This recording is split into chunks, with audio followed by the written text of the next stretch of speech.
3 shots. 9mm hollow points, fired from the shadow of a parkade stairwell on a Tuesday afternoon in November.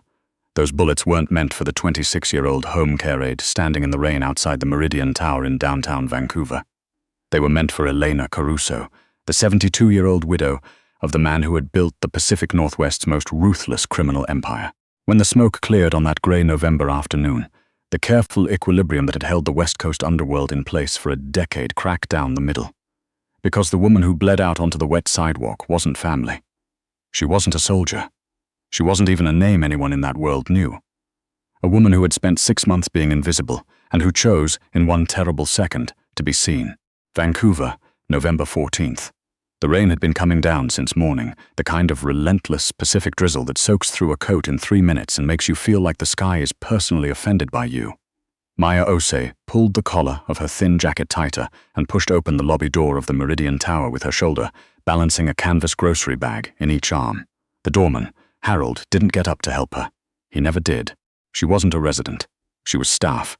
The elevator to the 31st floor smelled of cedar and expensive perfume. Maya set the bags down and rolled her neck. She had woken up at 5:15 to catch the first SkyTrain from Surrey, transferring twice in the rain to make it here by 7. 14 hours later, her feet ached inside her waterproof nursing clogs, and she still had dinner to prepare before she could go home. Home. She almost laughed at the word. Home was a 1-bedroom in Whaley, where the radiator clicked and groaned all night without actually producing heat, where her younger sister Priya slept on the pull-out sofa because the second bedroom had been converted into whatever they needed it to be that month. Study for Priya's online courses. A storage space, a prayer room, when things got bad enough that prayer felt like the only option left. Maya had taken this placement through the agency because it paid 40% above their standard rate. The premium, her coordinator had explained delicately, was for discretion. The Caruso family required a very particular kind of aid. Someone quiet, someone without complications, someone who understood that what happened in that apartment was not discussed outside of it. Maya had a clean record, no social media, and a sister whose tuition at Kwantlen was 3 months overdue. She understood discretion perfectly. Elena Caruso was not an easy woman. She was small and bird-like in her wheelchair. With white hair she refused to let anyone cut below the shoulder and eyes the sharp, particular grey of a winter Pacific. She had Parkinson's, moderately advanced, which meant her hands trembled constantly and her voice came and went in waves of clarity and fog. But her mind was a steel trap. She forgot nothing. She forgave even less. "You've over-salted the broth again," she announced on Maya's second morning, pushing the bowl away with the back of her wrist. She hadn't tasted it. "I followed the same recipe as yesterday," Maya said carefully. "Yesterday it was also too salty. I was being polite." Maya retrieved the bowl without comment. This was the job. This was the 40% premium. The apartment itself was remarkable. A full floor of the Meridian Tower, with views of Burrard Inlet and the mountains beyond, the kind of view that Vancouverites spent entire careers saving toward and still couldn't afford. The furniture was old world and serious. Dark wood, heavy curtains in forest green, a display cabinet full of painted Venetian plates that Maya was not to touch under any circumstances. The first time she had seen Marcus Caruso, she had been reorganizing Elena's medication schedule on the kitchen counter. He had walked in without knocking because he owned the building, and likely the block, and probably a significant portion of the city that the rain was currently falling on. Marcus Caruso was 41 years old. He stood over 6 feet and wore his dark hair cut close on the sides, a little longer on top, slightly disheveled in the way that costs money to achieve. His suit was charcoal and fitted well enough that Maya noticed it before she noticed the scar that ran from his left temple to the corner of his jaw, a white seam through the dark stubble. The kind of scar that spoke a clear language if you knew how to read it. She had looked back down at the medications immediately. He hadn't looked at her at all. "Mama," he said, setting a flat white from a cafe on the credenza. Elena's favorite, Maya had learned by then. He always brought one. "We need to talk about the Richmond situation." Maya had excused herself to the bedroom to fold laundry she didn't strictly need to fold. Through the wall she heard the low exchange, rapid Italian punctuated by Elena's firm interjections. The way pressure drops before a bad storm. She already knew who Marcus Caruso was. You didn't take a placement with the Caruso family without knowing. The papers called him a property developer. The city called him an investor. The people in Surrey, where Maya grew up, called him something else entirely. He controlled the port, the unions along the waterfront, and, according to older men in her neighborhood who said things like this quietly and then changed the subject, the import business that moved through the Fraser River after dark. He was not a good man. She knew this the way you know weather, not from being told, but from the feel of the air. What she hadn't expected was the night she passed the kitchen at 2 a.m. to get water, and found him sitting at his mother's bedside in the dark, his elbows on his knees, his face in his hands. Elena was asleep, her breathing shallow and rhythmic. Marcus was simply there, watching her chest rise and fall, as though presence itself were a form of protection. Maya had stood in the hallway for a long moment, then gone back to bed without the water. It's easier to keep your distance from a man who is only a monster. It becomes harder when you've seen the part of him that's just a son. The security sweep started 3 days before it happened. 2 of Marcus's men, she knew them as Thomas and a large, quiet Quebecois named Gilles, began doing rotations through the building at intervals that didn't align with any pattern Maya could identify. The lobby gained a third doorman who was not, from any angle, a doorman. There were phone calls Marcus took outside on the balcony despite the rain, and a meeting in the library that Maya was asked to leave 30 minutes into her shift without explanation. Elena noticed all of it and said nothing to Maya directly, but on the afternoon of November 13th, when Maya was helping her with her compression socks, Elena looked up at her with those precise grey eyes and said, "Do you have family in the city?" "My sister," Maya said. "You should call her tonight, tell her you love her." She paused. People forget to say things until there's no time left to say them. Maya called Priya that evening, told her she loved her. Priya told her she was being weird and asked if there was anything good for dinner in the freezer. There was. Leftover dal.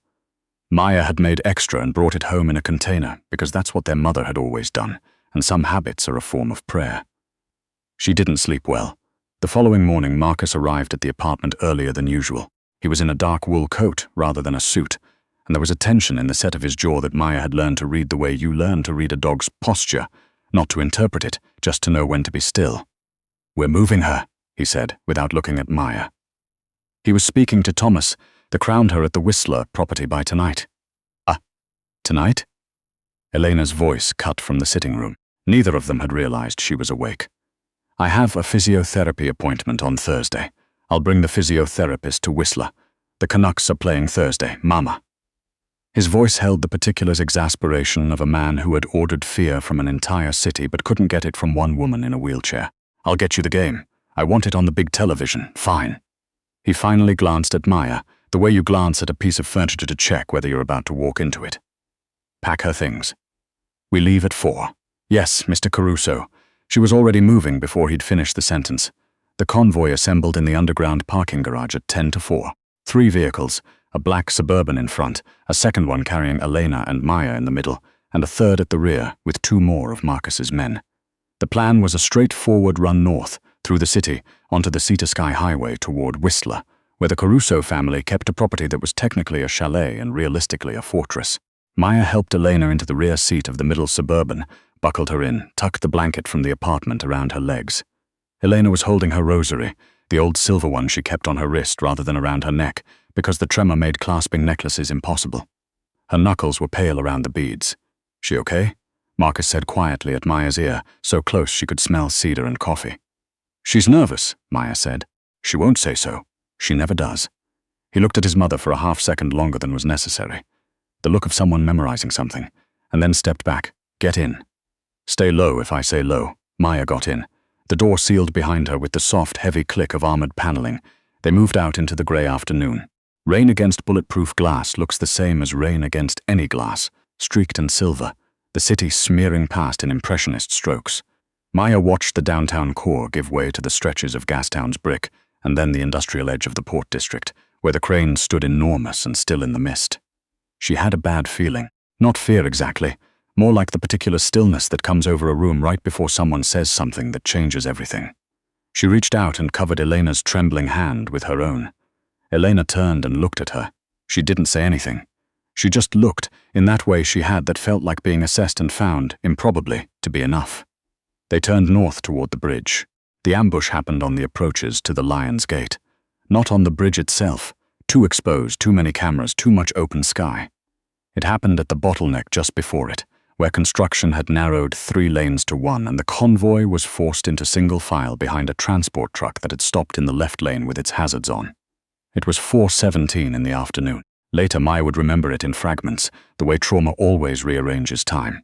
The transport truck's rear door. the figures dropping from it dressed in construction gear, faces covered by high-visibility balaclavas that were, in retrospect, absurd. The percussion of the lead Suburban's tires being shot out, the vehicle slewing hard across the lane. Marcus's voice on the radio, sharp and controlled. "All units, host contact, we are." And then the crack of the shot that took out their driver, Paolo, who was 24 years old and had a daughter in Burnaby, who slumped forward onto the wheel and did not move again. The Suburban coasted to a stop against the concrete barrier. Maya pressed Elena's head down into her lap, her own body curving over the older woman. Through the spider-webbed rear window, she could see Marcus out of the lead vehicle, using the engine block as cover, firing with controlled, methodical accuracy. He was 30 meters away. He was screaming something, but the ringing in Maya's ears from the gunfire had turned everything to white noise. The handle of their door turned. The lock had shorted out. Maya had exactly 1 second to understand what was happening. She saw the door open. She saw the man standing in the rain, the mist from the inlet haloing him in pale light, the weapon at his hip already rising toward Elena's chest. Elena had stopped moving. She was frozen, her rosary clutched to her sternum, her grey eyes wide and fixed on the barrel. Maya didn't think.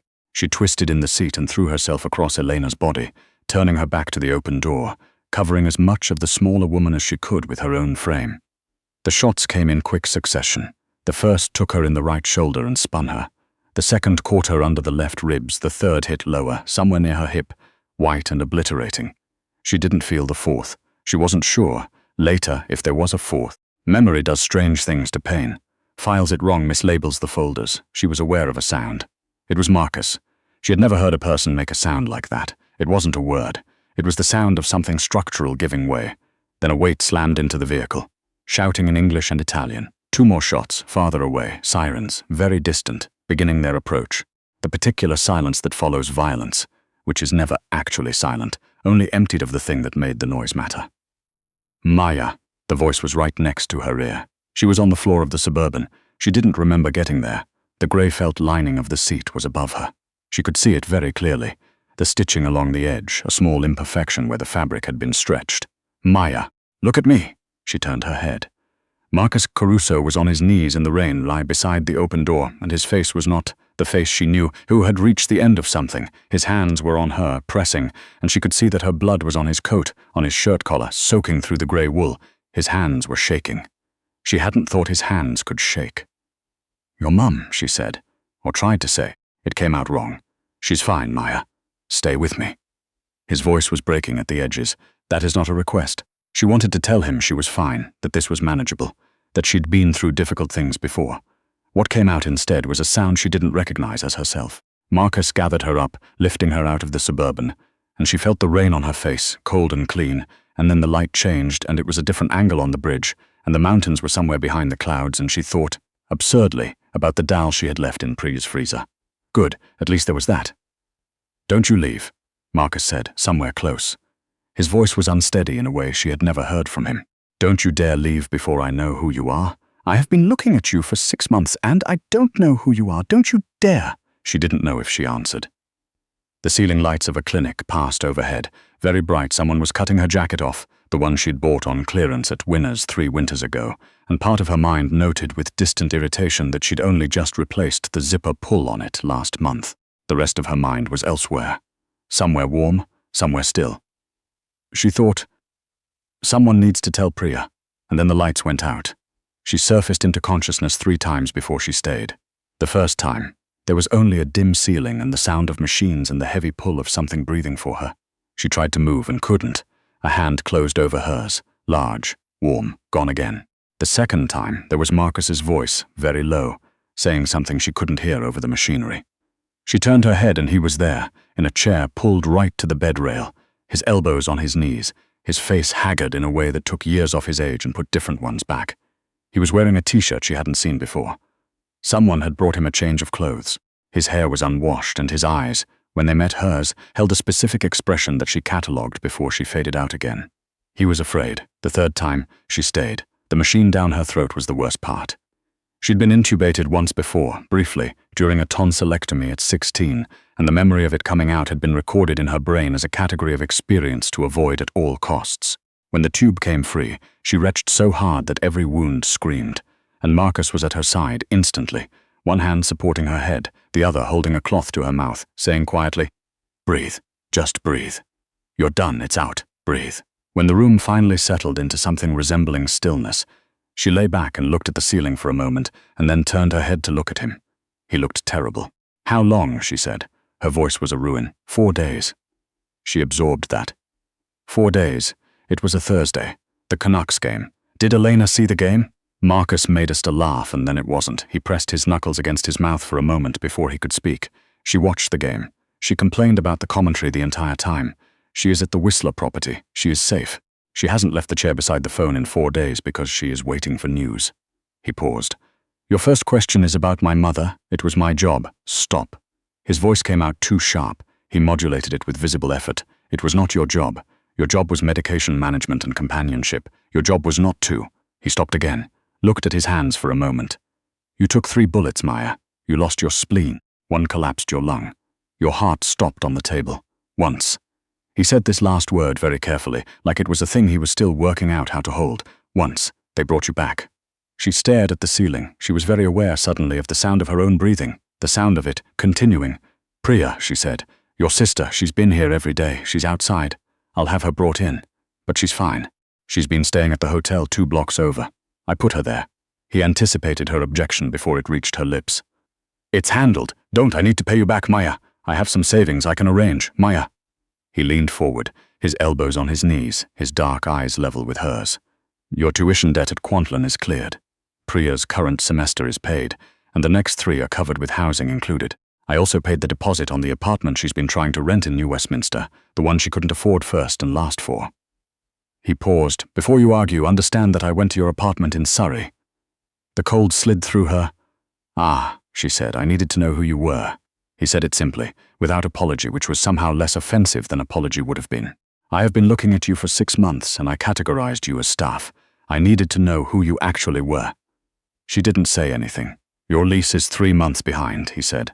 The radiator in the bedroom hasn't worked since September. You have been waking up at 5 in the morning to take 2 transit connections across 3 municipalities in order to make a 7 o'clock shift, and then you go home and cook for your sister with whatever you have left over from the week because she's trying to finish her courses and work shifts at the same time. He looked at her steadily. Where is your money going? She turned her face toward the window. Through the blinds, pale November light came in at a low angle. Student loans, she said, from my nursing program and Priya's books. And some of it is just. She stopped. Vancouver. I know what it costs. His voice was even. What I didn't know was that you were living like that while working for my family. I pay the agency well. I thought the agency takes 1/3. Maya said flatly. And the transit costs what it costs, and groceries cost what they cost. She looked back at him. I'm not telling you this for sympathy. It's just how it is. He was quiet for a moment. It's how it was, he said. You're not going back to that apartment. You can't just… Maya. He said her name like it was a full sentence. Like it was an argument he'd already had with himself and won. I have a property in Kitsilano. 3 bedrooms. It's sitting empty. You and Priya will move in when you're discharged. Your sister can finish her degree. You can figure out what comes next without doing it at 5 in the morning in the rain. He paused. Don't argue with me about this. You don't owe me anything. I owe you my mother's life. His voice was very quiet. I owe you everything she was and is and will be. I don't know how to calculate what that's worth, but I know that putting you up in a Kitsilano townhouse doesn't come close. She looked at him. She had spent 6 months being a piece of furniture in his mother's apartment. A utility. A service. She had learned how Elena took her tea and which medications made her hands shake worse in the afternoons and how to redirect her when she got confused at night. And she had done it competently and quietly and without expecting to be seen because that was the job description and that was who Maya Ose had always been. The person who did the work that needed doing without making a fuss about it. She hadn't done it for him. She hadn't done it to be noticed. She had thrown her body over Elena Caruso because the gun was there, and the old woman was there, and the reaction had preceded the thought.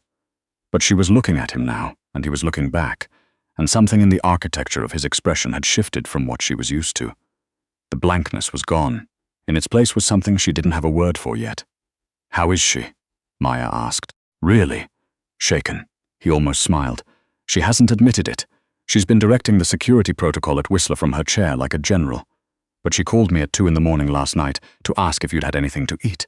He paused. She doesn't ask that about people. Maya felt something loosen in her chest. 2 days later, when she was strong enough to sit up, The door of the recovery room opened and Elena Caruso came in. She was in her chair, pushed by Giles, and she was wearing the grey cashmere cardigan she reserved for occasions she considered significant. Her hair was pinned up. She had put on earrings. When she saw Maya awake, she made a sound that was nothing like the Elena Caruso Maya had worked alongside for 6 months. It was small and raw, and it broke something open. "No," Maya said quickly, as Elena reached for her hand. "You don't have to." "Be quiet," Elena said, her voice unsteady. She took Maya's hand in both of hers, the tremor from the Parkinson's making the grip vibrate slightly. She looked at Maya's face for a long time. "I yelled at you," she said finally, "about the broth. Every morning for 6 months I found something to criticize. It was fine. You were my patient. I treated you like a ghost." Elena's grip tightened. "You were invisible to me. I made you invisible." Her grey eyes filled, which Maya had not thought possible. She had assumed Elena had turned that capacity off decades ago. "And you still—" "Please don't," Maya said. "I am," Elena said with a flicker of her usual imperious tone. "I am going to say this, and you are going to let me say it. You saved my life, and I did not deserve it, based on how I had treated you, and that is not something I will be able to repay, but I intend to spend the rest of my life trying, and I am asking you to let me." Maya looked at the old woman's face. The severity was still there. It was structural, built into the lines of her, but something underneath it had shifted. "The broth wasn't too salty," Maya said. "I checked the recipe every time." Elena stared at her. Then she did something Maya had never seen in 6 months. She laughed. A real one, a startled one, the kind that escapes before you can decide to allow it. "No," she said, "it wasn't." Recovery moved slowly. Maya was not a patient. She had spent her adult life being the person who handled things, who kept moving, who managed the gap between what was needed and what was available. Being the one lying in the bed was a particular form of frustration she had not anticipated. Marcus came every evening. Not in a formal way, not with flowers, not with pronouncements. He would appear after 6, usually in less structured clothes than she was used to seeing on him, and he would sit in the chair by the bed, and they would talk. Not about anything dramatic, about the city, about the rain which was still coming down with the dedication of something personally invested in the outcome. About books, she was working through the library on her phone, and he had opinions about books that surprised her, specific and unsentimental. About Priya, who had come in that first afternoon crying so hard she couldn't speak, and had then spent 4 days arriving at the clinic at 8 in the morning and leaving only when they made her. "She's remarkable," Marcus said one evening, meaning Priya. "Terrifying, but remarkable." "She's 21, Maya said. "Everything at 21 is terrifying and remarkable." "What were you like at 21? Maya considered this. "Tired, mostly tired. Our mum died when I was 20. We didn't have a lot of family here. It was just the 2 of us. He didn't say he was sorry. She had noticed that about him. He didn't fill silence with reflexive words. He just sat with what was said and let it exist." "What made you go into care work?" he asked. "My mum needed care at the end. I did a lot of it myself. I was good at it." She paused, and it felt like something that mattered. He was quiet for a moment. "I know what that is," he said finally. Wanting the work to matter, he looked at his hands. "I chose the wrong thing to be good at." She didn't argue with him. She was still figuring out the geography of who he was, the parts she'd seen, the parts she'd inferred, the part she'd witnessed at 2 in the morning in the dark beside his mother's chair. "Are you safe?" she said instead, from whoever it was. He looked up. "Working on it. That's not an answer. It's the one I have right now." She knew better than to push. She had grown up around men who gave that particular non-answer and knew it for what it was. Not evasion, but protection. The less she knew, the less she could be asked. 3 weeks after Maya was discharged from the clinic, Marcus drove her to the Kitsilano townhouse himself. It was a Wednesday evening, the rain finally letting up for the first time in what felt like several geological ages, a thin watercolor light coming off the inlet. The property was on a quiet street 2 blocks from the water. 3 stories, red brick, a small garden in front that someone had clearly tended recently. The soil turned. Priya was already there. She had been given the key the day before, and had done several things Maya hadn't asked her to do, including putting up a string of lights in the kitchen and buying a kettle that worked properly, and leaving a note on Maya's bed that said only, "You're not allowed to scare me like that ever again. Also, I used your visa for the kettle. Sorry. Love you." Maya stood in the kitchen and looked at the string of lights. She didn't cry. She was not generally a person who cried. But she stood there for a moment in a way that felt like the physical version of something releasing. She heard the door and turned. Marcus was standing in the entrance, his damp at the shoulders. "You should go," she said. "You don't have to stay." "I know." He didn't move. She leaned against the counter. "This is a lot," she said. "The house. Priya's tuition. It's a lot to take from someone I work for. You don't work for me anymore." She looked at him. "I spoke to the agency. Your placement is ended, with full severance and a reference that will have any employer in the province competing for you." He paused. "You don't have to work for my family. You don't have to be my mother's aide anymore. You don't owe me 6 months of free service to justify this. That's not what this is." "Then what is it?" He came a little further into the kitchen. He stopped at the table, his hands in his coat pockets, his posture the particular careful stillness of someone who is choosing their words with unusual precision. "You walked in front of a gun for a woman who had treated you like furniture," he said, without hesitating, without calculating. "And then when you woke up 4 days later in a hospital bed, the first thing you asked about was whether she was all right." He looked at her. "I have been in the world I'm in for 20 years. I have been surrounded by people who are with me for what they can get, people who are afraid of me, people who need something from my name. I have not once met a person who acted the way you did, without expectation, without angle." He paused. "I don't know what to do with that. You don't have to do anything with it, Maya." The way he said her name was different now than it had been at the clinic. It was different from how he'd said it in the rain. It was steady. "I'm not asking you to make a decision," he said. "I'm not asking you to be anything or do anything. I'm telling you that you are not invisible, not to me, not anymore. And I'd like, if you're willing, to know you, the actual you, not the version that adjusts medications and reads instructions and asks nothing." The corner of his mouth moved, the version that defends the quality of her broth. Maya was quiet for a moment, then the broth was fine. "I heard." He almost smiled, fully this time. It changed his face more than she had expected. She pushed off from the counter. "There's tea," she said. If you want to stay for tea, he stayed. That winter passed differently than any other winter Maya could remember. Not without difficulty. Recovery was what it was. A slow negotiation between her body and everything she had asked it to do before she was ready. There were nights when the memory of the door opening, and the gun rising, and the decision arriving ahead of her consent came back with the force of something physical, and she woke rigid and wrong-breathed in the dark. There were physiotherapy sessions that left her weeping in the car from pain, which she did privately and wiped away before Priya could see. But there was also the house, with the lights Priya kept up past Christmas, because they made the kitchen feel like something. There was Priya, who started her winter semester with the particular transformed energy of someone who has been let off a rope she didn't know was tightening, who called to tell Maya things about her classes, small surprised things, as if she was remembering that learning could feel like opening rather than obligation. There were evenings in the kitchen with Marcus, which became, without either of them formally deciding on it, a regular thing. He was not easy company in the way easy company usually is. He wasn't light or uncomplicated or smooth. He had edges and silences and occasional calls that pulled him away without explanation. But he was honest in the way that people who have spent a long time not being honest sometimes become, suddenly and without flattery. He didn't pretend to be better than he was. He didn't perform. "I want to leave it," he said one evening in late January. It was snowing, improbably the Pacific kind that melts before it lands. They were at the kitchen table, the kettle cooling, the business. What it is, the properties, but the rest. He turned his cup in his hands. "I've been thinking about it for a long time, since my father died. But there's always a reason not to." "What's the reason now?" Maya asked. He looked at her. She felt the look as a specific thing. A weight, a warmth. "There isn't one," he said. "In February, Elena came to Kitsilano for dinner. It was, in retrospect, an event requiring significant logistical preparation. Elena had opinions about what constituted an acceptable dinner, and was not shy about sharing them in advance. Maya made jollof rice and a lamb stew, which was not Italian, and which Elena looked at with what Maya privately categorized as strategic suspicion. She ate 2 full bowls. She complimented the seasoning in a tone that suggested this concession had been extracted from her under considerable duress. "You make better food than my last 3 cooks," Elena announced. "Thank you, Elena." I said 3. "Not all of them." I heard.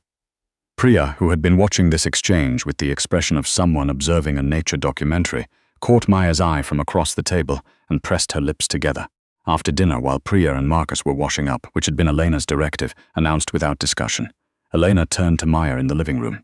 "He's different," she said. Simply. "Marcus, since he's different." She smoothed the blanket across her lap, her fingers working the edge of it. "When his father died, something went wrong in him, cold. He kept running it all because it was there and no one else was going to, and that is how Carusos are made." She looked at the fire. Maya didn't say anything. "I'm not asking you to take care of him," Elena said. "He doesn't need to be taken care of. I'm telling you that he is, in the vocabulary of this family, Not a word we use easily. She paused, and her grey eyes moved to Maya's face. Worth it. I know, Maya said. Elena looked at her for a moment. Then she made a small, satisfied sound, which Maya had come to understand was the Caruso family's version of approval, and turned back to the fire. In March, when the rain returned with its usual commitment, Marcus asked her to come with him to look at a building in Strathcona he was considering converting to supportive housing for people coming out of addiction programs. Why me, she said. Because you know what people need, the actual needs, not the theoretical ones. He paused. And because I want you there. She went. The building was a wreck which anyone could see, derelict floors, a compromised roof, the smell of decades of hard use. But the bones were solid and the location was right, and she walked through it with him for an hour talking about what the layout should be, what people coming out of those situations actually needed from a space, what safety meant in a physical context, what dignity meant. He listened to everything she said. On the way out, standing on the sidewalk in the rain, he looked at her. I'd like to do this with you, he said. All of it, not just the building. The rain came down. She stood in it. She had spent a long time being invisible, not because she wanted to be, but because the world had a way of not seeing the people who were doing the work. The ones arriving early and leaving late and managing the gap between what was needed and what was available, who did it without noise, without a fuss, because that was what needed doing. She had stopped waiting to be seen. She had not until now considered that she might be. Okay, she said. He looked at her. Okay? Yes, she met his eyes. All of it. He didn't say anything for a moment. Then he reached out and took her hand carefully in the rain, the way you hold something you're afraid of dropping. He didn't drop it. The woman who had spent 6 months being invisible became in time known, not because she sought it, not because she had stood in front of a gun to earn it, but because she was, in the plain and irreducible way that the best people are, worth knowing. Marcus Caruso had spent 20 years building a world around power and found in the trajectory of 3 bullets on a November afternoon that the only thing in it that had ever truly protected anyone was something he hadn't known how to recognize. A woman with a bag of groceries and a bad commute and a sister to come home to. A woman who made the broth right every single time and never once needed to be told she was brave.